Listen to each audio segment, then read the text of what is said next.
An Iranian delegation led by Foreign Minister Abbas Araghchi departed Islamabad on Saturday after holding key meetings with Prime Minister Shehbaz Sharif and Chief of Defense Forces Field Marshal Asim Munir.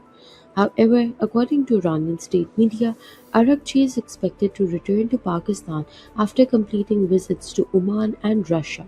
The IRNA news agency reported that part of his delegation has already returned to Tehran for consultations on issues related to ending the war and is scheduled to rejoin him in Islamabad. During his visit, Araghchi described his engagements in Pakistan as very fruitful, stating that Iran values Pakistan's efforts to help bring peace to the region. He said Iran shared its position on a workable framework to permanently end the war, while adding that it remains to be seen whether the United States is serious about diplomacy. A Pakistani source told Reuters that Araghchi conveyed Tehran's negotiating demands as well as its reservations regarding US demands. In a statement shared on his official Telegram account, the Iranian foreign minister said he had explained Iran's principled stance on recent developments related to the ceasefire and the complete end of what he described as the imposed war. Pakistani state media reported that regional developments and bilateral ties were discussed during Araghchi's meeting with Prime Minister Shehbaz Sharif.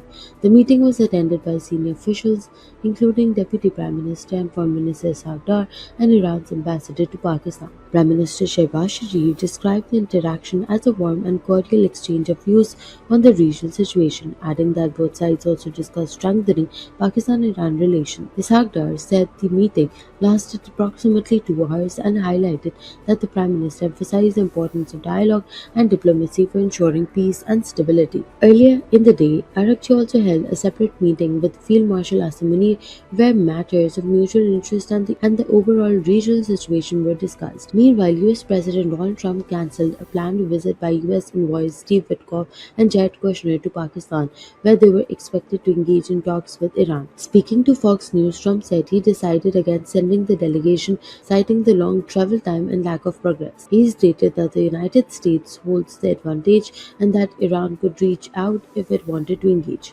When asked whether the decision indicated a return to conflict, Trump said it did not, adding that the option had not been considered.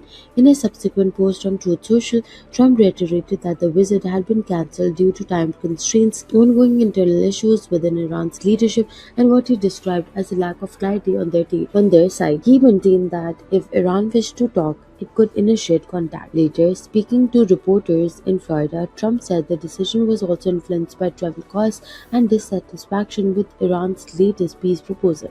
He noted that while Iran had improved its offer after the cancellation, it was still not sufficient. What have you heard from Pakistan? The Iran's foreign minister was in Pakistan yesterday night. I think Pakistan is terrific. I think the field marshal is fantastic. I think the prime minister of Pakistan is great. And, they'd like to see something happen, but we're not going to be traveling 15, 16 hours to have a meeting with people that nobody ever heard of. What changed to make you make that decision? Too much travel. And when they say the meeting's scheduled for Tuesday, I said, Tuesday, that's a long time from now. But when you get right down to it, it's a lot of traveling. No, we don't want to do that. At what point do you send Witkoff and Kushner and send Vice President Vanson? At what point are you going to be ready? They're all very competent, all three. Those are three good. But they weren't meeting with the leader of the country. They were meeting with other people.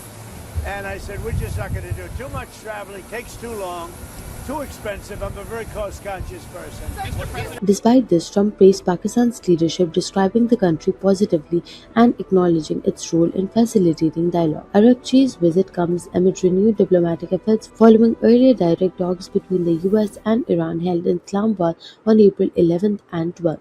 Those talks lasted over 20 hours but ended without an agreement, although diplomatic channels remained open. Since then, exchanges have continued indirectly through Pakistan, which has been acting as a mediator. Prime Minister Shehbaz Sharif also held a telephone call with Iranian President Masoud Pezeshkian. The Prime Minister described the conversation as warm and constructive, reaffirming Pakistan's commitment to acting as an honest and sincere facilitator for peace.